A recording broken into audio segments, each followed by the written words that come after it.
শ্রী শ্রী রামকৃষ্ণ উপদেশ স্বামী ব্রহ্মানন্দ দ্বারা সংকলিত, উদ্বোধন কার্যালয় থেকে প্রকাশিত। বিষয় সংসার ও সাধন। রামপ্রসাদ বলেছিলেন, এই সংসার ধোঁকার টাটি, কিন্তু হরিপাদপদ্মে ভক্তি লাভ করতে পারলে এই সংসারই আবার হয় মজার কুটি। আমি খাই দাই আর মজা লুটি।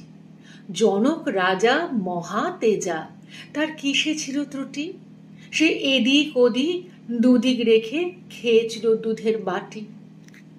এক ব্যক্তি জিজ্ঞাসা করলেন, সংসারে থেকে ঈশ্বর উপাসনা কি সম্ভব?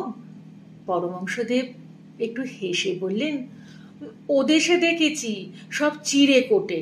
একজন স্ত্রীলোক এক হাতে ঢেঁকির গড়ের ভেতর হাত দিয়ে নাড়ছে, আর এক হাতে ছেলে কোলে নিয়ে মাই খাওয়াচ্ছে। ওর ভেতর আবার খদ্দের আসছে, তার সঙ্গে হিসেব করছে। তোমার কাছে ওদিনের এত পাওনা আছে, আজকের দাম এত হলো।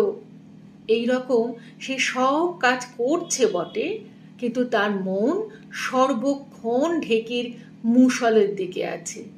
সে জানে যে ঢেকিটি হাতে পড়ে গেলে হাতটি জম্মের মতো যাবে। সেইরূপ সংসারে থেকে সকল কাজ করো, কিন্তু মন রেখো তার প্রতি। তাকে ছাড়লে সব অনর্থ ঘটবে। জয় ঠাকুর, জয় মা।